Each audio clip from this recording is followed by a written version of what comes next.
I was addicted to guava nectar. Breadfruits get really big. This is actually what it looks like. And you're going, no, it's not brown. Hello and welcome back to another episode of Gut Instincts. I'm your host, Dr. Stephen Gundry. Today we're diving into a tropical paradise of flavors with exotic fruits. These fruits not only tantalize your taste buds, but also offer a wealth of benefits for your gut health. But are all exotic fruits good for your gut? Let's find out. I'll be ranking these exotic foods from S to F. S stands for superfood, and F means it belongs in the trash. But before we dive in, make sure to click that subscribe button and give this video a thumbs up if you're ready to enhance your gut health with me. First up, dragon fruit. Now, dragon fruit has actually been shown to improve weight loss by, among other things, improving good bacteria in your gut. Now, don't be afraid of it and don't be scared of it, but dragon fruit is really an important weight loss tool that really is neglected. If you can find it, and yes, it's quite expensive, it's well worth trying it out. It actually gets an S for all of its health benefits. How about goji berries? Those little darlings of all health nuts everywhere. Here's the bad news. Goji berries are part of the nightshade family, and they actually are loaded with lectins. So despite all the hype, they're a no-no and belong in the trash. Now, how about a cousin of lychee called Rambutan? You often see these. They're also very expensive. These are native to Southeast Asia. Rambutans can help build a resilient digestive system and can even help reduce constipation. Now, this exotic fruit is packed with nutrients like vitamin B5, which helps your body convert food into energy. It's also a great source of vitamin A, vitamin C, potassium, calcium, folate, and choline. So it's actually, if you can find it, a great fruit, except it's also really expensive. All right, how about starfruit? These are actually becoming more and more common. And starfruit also have compounds that feed your good gut buddies. The nice thing about starfruits is that they actually have very low fructose content. And so starfruit is right up there with the good stuff. It's not super, but it deserves an A as well. Probably one of my favorite on this list is passion fruit. In fact, I like them so much I actually grow them in my own yard. The seeds and all that jelly-like stuff inside the passion fruit is loaded with polyphenols and loaded with soluble fiber. So if you can find passion fruit, it is well worth eating. In fact, interestingly enough, when I'm in the south of France and in parts of Italy, when passion fruit is in season, it is considered one of the most must-have items that you can get in a restaurant. So I happen to put passion fruit way up there on a superfood.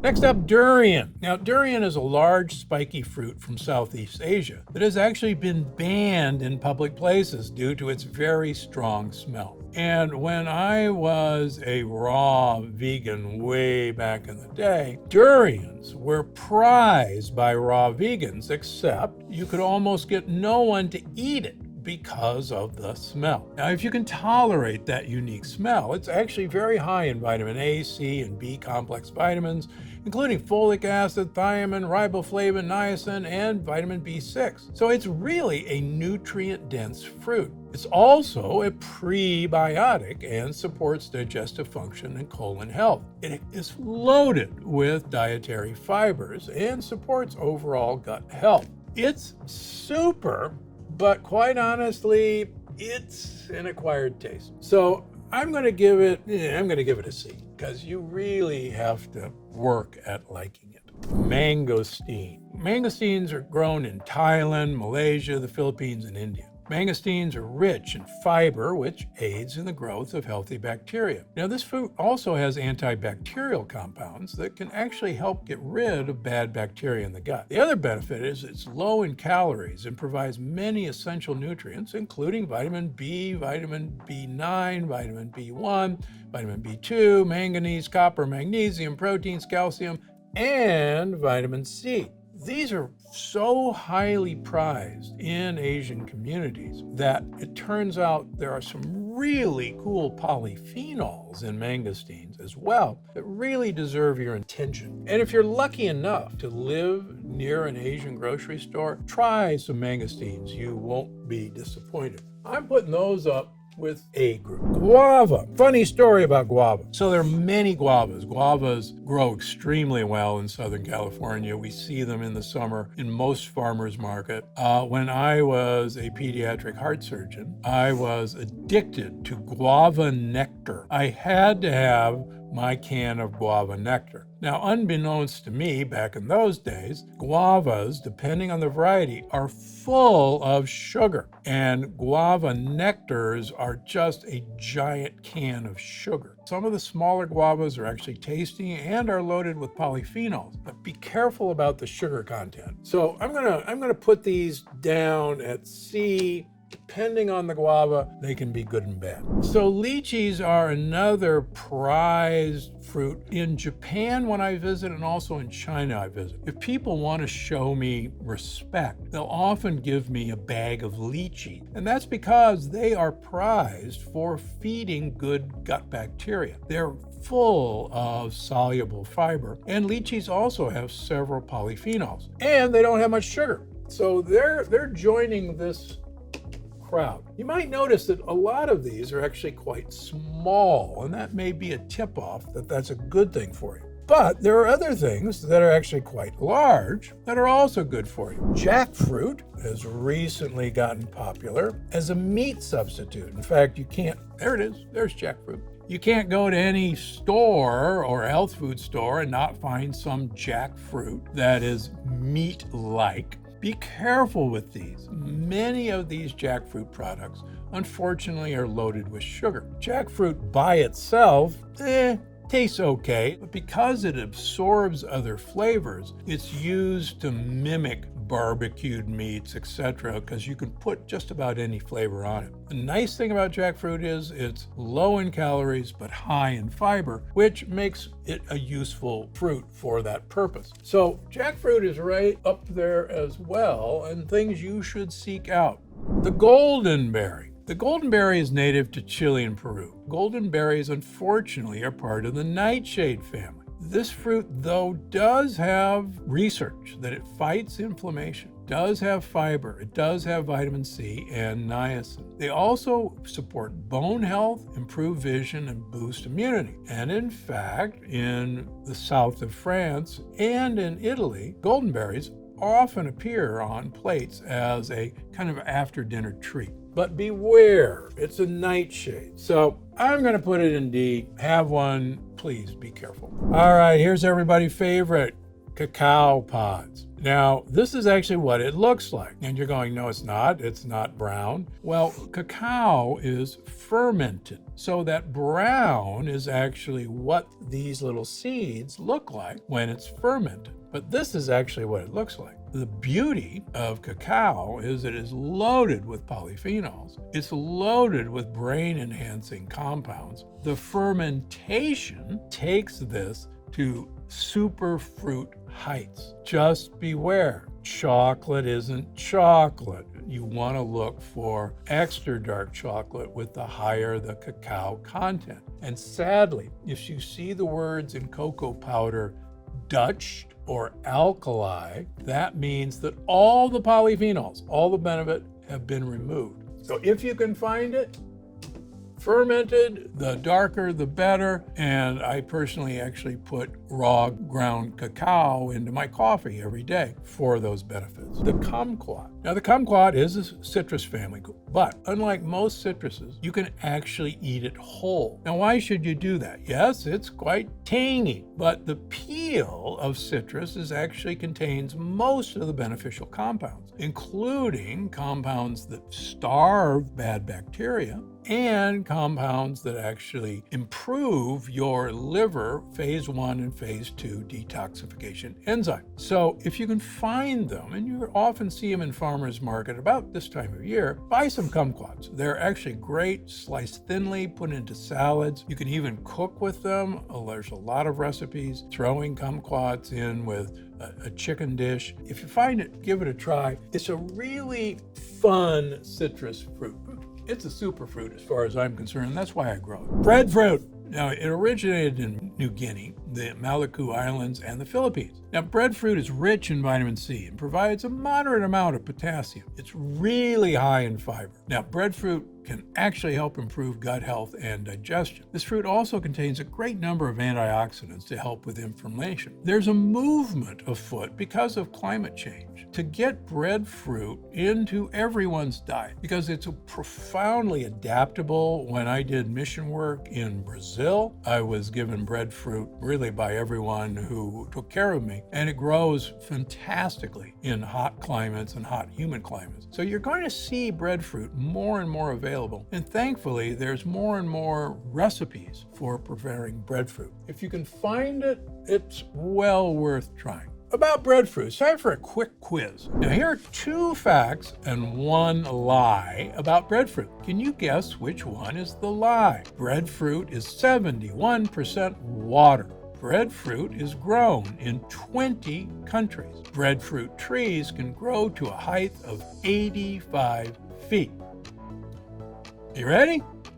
The answer is 2. Breadfruit is actually grown in at least 90 countries. And yes, breadfruits get really big. I've visited them in person in Brazil. All right, back to business. Persimmons. Persimmons are right up there with my superfruits. They have a very low sugar content. They're loaded with polyphenols. The problem with persimmons, when I grow a persimmon in my yard, is I have patients who have wonderful persimmon trees, and all they eat is persimmons for weeks at a time when they become ripe. And all I can tell you is that if you eat a lot of persimmons, I will see it in your blood work by your insulin levels going up and your hemoglobin A1C going up. A little goes a long way, but it's a great fruit. And the good news about persimmons is they're really only available once a year. And that's one of the keys for really selecting any of these, is you really want to select them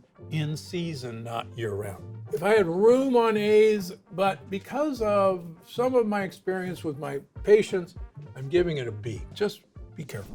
The acai berry. Now, this is everybody's darling in health food. Quite frankly, an acai bowl is not what you're looking for. Acais are loaded with a polyphenol called anthocyanin. But so many people, when they get an acai bowl, yeah, there's some acai juice or acai bowl, but it's loaded with all sorts of things that you don't want. I've seen it served with oats, I've seen it served with rice, but acai berries, if you can find them, and often we can find them frozen, are just loaded with great polyphenols. Acai bowl, no. Acai fruit, yes.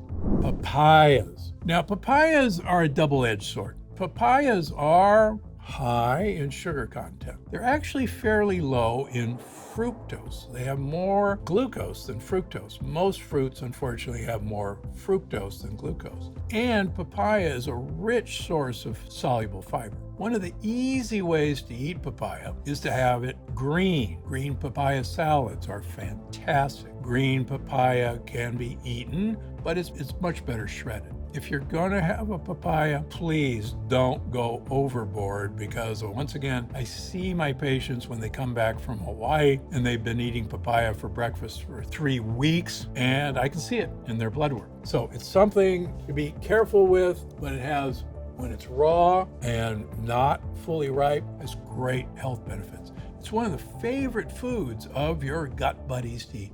How about a custard apple? Now, in Southern California, we call them Cherimoyas. They're originating from South America and the West Indies. Now, custard apples were called custard apples because they kind of have a vanilla scent. They're rich in fiber. They're rich in vitamin C. They're rich in vitamin B6, potassium, and antioxidants. And as a result, help support digestion. Now, I actually really like these, and I buy them, but my wife hates them. And it's because of a texture thing. The reason they're so popular is that they're really good for your gut. So if you see them, buy them. They would be kind of up on A, but I'm going to put them in B because I ran out of room. You probably started to see this. It's called a horned melon. Now, it's native to southern Africa. And this fruit helps prevent bloating, constipation, reduces cramps, and has the potential to guard against colon cancer and gastric ulcers. This fruit is also known for regulating cholesterol levels. Like I say, we are beginning to see this. So if you see it, try it out. It's got some real utility. Again, sadly, so many of these exotic fruits are really expensive. But if you see them, give them a try. It's right there in the A and B bin. Finally, loquats. I have several loquats in my yard in Santa Barbara. Now, it was introduced in south central China and grown in Japan. The loquat is low in sodium and high in vitamin A, vitamin B6, dietary fiber, potassium, and manganese. Now, the leaves of the fruit can also be used to make herbal tea. They're high in dietary fiber and aid in digestion while promoting a feeling of fullness. So if you see loquats, or even if they're growing by the roadside in Santa Barbara, try a few. It has a taste that you'll either love or maybe not so much, but well worth trying if you see them. And luckily, we're beginning to see them more in farmers markets. So it's right up there. Okay, so now for a quick recap.